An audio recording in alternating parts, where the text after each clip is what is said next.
نحمدہ و نصلی علی رسولہ الکریم اعوذ باللہ من الشیطان الرجیم بسم اللہ الرحمن الرحیم۔ یہاں سے سورہ مائدہ جو ہے یہ شروع ہوتی ہے۔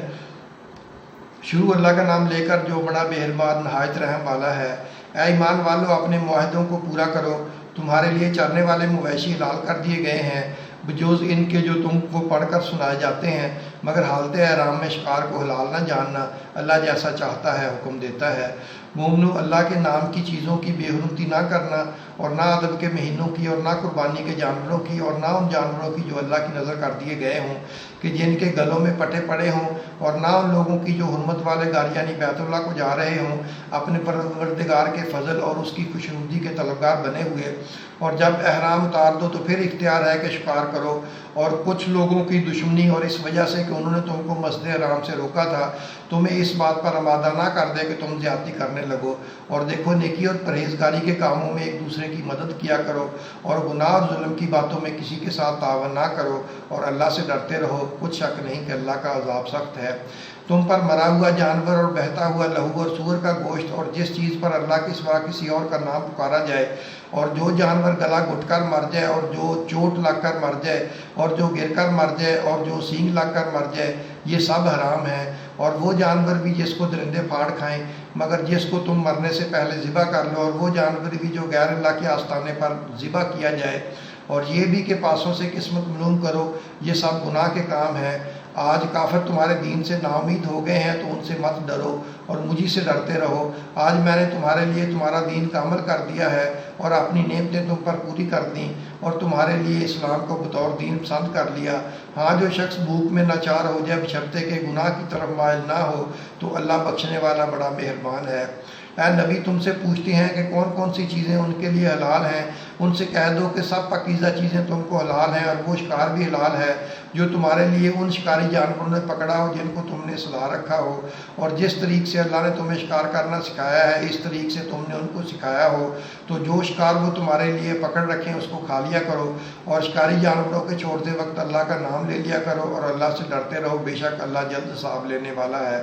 آج تمہارے لیے سب پاکیزہ چیزیں حلال کر دی گئی ہیں، اور اہل کتاب کا کھانا بھی تم کو حلال ہے اور تمہارا کھانا ان کو حلال ہے، اور پاک دامن عورتیں اور پاک دامن اہل کتاب عورتیں بھی حلال ہیں جبکہ ان کا مہر انہیں دے دو۔ اور نکاح سے عفت قائم رکھنی مقصود ہو، نہ کہ کھلی بدکاری کرنی اور نہ چھپی دوستی کرنی۔ اور جو شخص ایمان کا منکر ہوا اس کے عمل ضائع ہو گئے اور وہ آخرت میں نقصان پانے والوں میں سے ہوگا۔ مومنو، جب تم نماز پڑھنے کا قصد کیا کرو تو اپنے منہ اور کونیوں تک ہاتھ دھو لیا کرو، اور سر کا مسح کر لیا کرو، اور ٹخنوں تک پاؤں دھو لیا کرو، اور اگر جنابت کی حالت میں ہو تو نہا کر پاک ہو جایا کرو، اور اگر بیمار ہو یا سفر میں ہو یا کوئی تم میں سے بیت الخلاء سے ہو کر آیا ہو یا تم نے عورتوں سے مقاربت کی ہو، پھر تمہیں پانی نہ مل سکے تو پاک مٹی لو اور اس سے منہ اور ہاتھوں کا مسح یعنی تیمم کر لو۔ اللہ تم پر کسی طرح کی تنگی نہیں کرنا چاہتا بلکہ یہ چاہتا ہے کہ تمہیں پاک کرے اور اپنی نعمتیں تم پر پوری کرے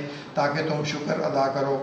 اور اللہ نے جو تم پر احسان کیے ہیں ان کو یاد رکھو، اور اس عہد کو بھی جس کا تم سے قول لیا تھا، یعنی جب تم نے کہا تھا کہ ہم نے اللہ کا حکم سن لیا اور قبول کیا، اور اللہ سے ڈرو، کچھ شک نہیں کہ اللہ دلوں کی باتوں تک سے واقف ہے۔ اے ایمان والو، اللہ کے لیے انصاف کی گواہی دینے کے لیے کھڑے ہو جایا کرو، اور کچھ لوگوں کی دشمنی تم کو اس بات پر آمادہ نہ کر دے کہ انصاف ہی نہ کرو۔ انصاف کیا کرو کہ یہی پرہیزگاری کی بات ہے، اور اللہ سے ڈرتے رہو، کچھ شک نہیں کہ اللہ تمہارے سب اعمال سے خبردار ہے۔ جو لوگ ایمان لائے اور نیک کام کرتے رہے ان سے اللہ نے وعدہ فرمایا کہ ان کے لیے بخشش اور اجر عظیم ہے، اور جنہوں نے کفر کیا اور ہماری آیتوں کو جھٹلایا وہ جہنمی ہیں۔ اے ایمان والو، اللہ نے جو تم پر احسان کیا ہے اس کو یاد کرو۔ جب کچھ لوگوں نے ارادہ کیا کہ تم پر دست درازی کریں تو اس نے ان کے ہاتھ تم سے روک دیے، اور اللہ سے ڈرتے رہو، اور مومنوں کو تو اللہ ہی پر بھروسہ رکھنا چاہیے۔ اور اللہ نے بنی اسرائیل سے اقرار لیا تھا اور ان میں ہم نے 12 سردار مقرر کیے تھے، اور اللہ نے فرمایا کہ میں تمہارے ساتھ ہوں اگر تم نماز پڑھتے اور زکوٰۃ دیتے رہو گے اور میرے پیغمبروں پر ایمان رکھو گے اور ان کی مدد کرتے رہو گے اور اللہ کو قرض حسن دو گے تو میں تم سے تمہارے گناہ دور کر دوں گا اور تم کو بہشتوں میں داخل کروں گا جس کے نیچے نہریں بہہ رہی ہیں۔ پھر جس نے اس کے بعد تم میں سے کفر کیا تو وہ سیدھے رستے سے بھٹک گیا، پس ان لوگوں کے عہد توڑ دینے کے سبب ہم نے ان پر لعنت کی اور ان کے دلوں کو سخت کر دیا۔ یہ لوگ کلمات کتاب کو اپنے مقامات سے بدل دیتے ہیں اور جن باتوں کی ان کو نصیحت کی گئی تھی ان کا بھی ایک حصہ فراموش کر بیٹھے، اور تمہارے آدمیوں کے سوا ہمیشہ تم ان کی ایک نہ ایک خیانت کی خبر پاتے رہتے ہو، سو انہیں معاف رکھو اور ان سے درگزر کرو، اللہ احسان کرنے والوں کو دوست رکھتا ہے۔ اور جو لوگ کہتے ہیں کہ ہم نصارہ ہیں، ہم نے ان سے بھی عہد لیا تھا، مگر انہوں نے بھی اس نصیحت کا جو ان کو کی گئی تھی ایک حصہ فراموش کر دیا، تو ہم نے ان میں قیامت کے دن تک کے لیے دشمنی اور کینہ ڈال دیا، اور جو کچھ وہ کرتے رہے اللہ الکریم ان کو اس سے آگاہ کر دے گا۔ اہل کتاب، تمہارے پاس ہمارے پیغمبر آخر الزماں آ گئے ہیں کہ جو کچھ تم کتاب الہی میں سے چھپاتے تھے وہ اس میں سے بہت کچھ تمہیں کھول کھول کر بتا دیتے ہیں، اور تمہارے بہت سے قصور معاف کر دیتے ہیں۔ بے شک تمہارے پاس اللہ کی طرف سے نور اور روشن کتاب آ چکی، جس سے اللہ اپنی رضا پر چلنے والوں کو سلامتی کے رستے دکھاتا ہے، اور اپنے حکم سے انہیں اندھیرے سے نکال کر روشنی کی طرف لے جاتا اور ان کو سیدھے رستے پر چلاتا ہے۔ جو لوگ کہتے ہیں کہ اللہ جو ہے وہی مسیح ابن مریم ہے، وہ بے شک کافر ہیں۔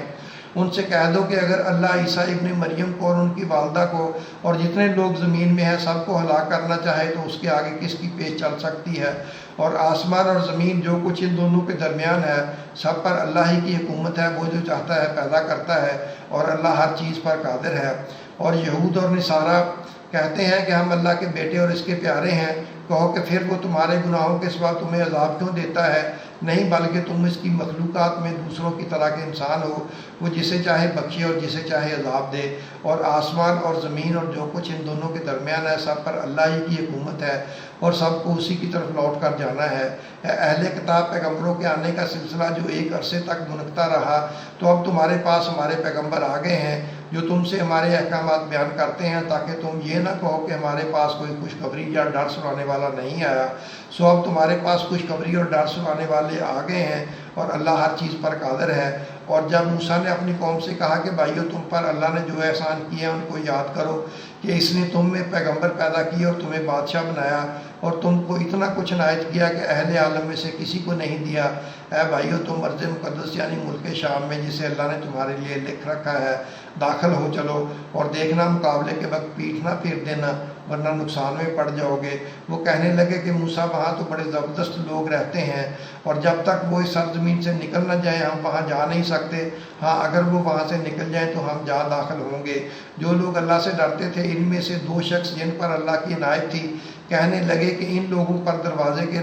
رستے سے حملہ کر دو، پھر جب تم دروازے میں داخل ہو گئے تو فتح تمہاری، اور اللہ ہی پر بھروسہ رکھو اگر تم واقعی ایمان والے ہو۔ وہ بولے کہ موسیٰ، جب تک وہ لوگ وہاں ہیں ہم کبھی وہاں نہیں جانے کے، اگر لڑنا ہی ضرور ہے تو تم اور تمہارا رب دونوں جاؤ اور لڑو، ہم تو یہیں بیٹھے رہیں گے۔ موسیٰ نے اللہ سے التجا کی کہ پروردگار، میں اپنے اور اپنے بھائی کے سوا اور کسی پر اختیار نہیں رکھتا، سو تو ہم میں اور ان نافرمان لوگوں میں جدائی کر دے۔ اللہ نے فرمایا کہ وہ ملک ان پر 40 برس تک کے لیے حرام کر دیا گیا کہ وہاں نہ جا پائیں گے، یہ اسی علاقے میں یہاں اب ہیں، سرگرداں پھرتے رہیں گے، تو ان نافرمان لوگوں کے حال پر افسوس نہ کرنا۔ اور اے نبی، ان کو آدم کے 2 بیٹوں حابیل اور قابیل کے حالات جو بالکل سچے ہیں پڑھ کر سنا دو، کہ جب ان دونوں نے بارگاہ الہی میں ایک ایک نیاز پیش کی تو ایک کی نیاز تو قبول ہو گئی اور دوسرے کی قبول نہ ہوئی۔ اب قابیل حابیل سے کہنے لگا کہ میں تجھے قتل کر دوں گا، اس نے کہا کہ اللہ پرہیزگاروں ہی کی نیاز قبول کرتا ہے۔ دوستو، اب چھٹا پارہ ربا دوم کا خلاصہ جو ہے یہ پیش خدمت ہے۔ اے ایمان والو، اپنے معاہدوں کو پورا کرو۔ اللہ نے چرنے والے مویشی حلال کر دیے ہیں سوائے ان کے جو تمہیں پڑھ کر سنائے جاتے ہیں۔ نیکی اور پرہیزگاری کے کاموں میں تعاون کرو، اور گناہ اور ظلم کی باتوں میں تعاون نہ کرو، انصاف کیا کرو، یہی پرہیزگاری ہے۔ دوستو، اپنا اور اپنے چینل کا خیال رکھیں۔ اللہ تمہارا اور ہمارا سب کا حامی و ناصر ہو، آمین۔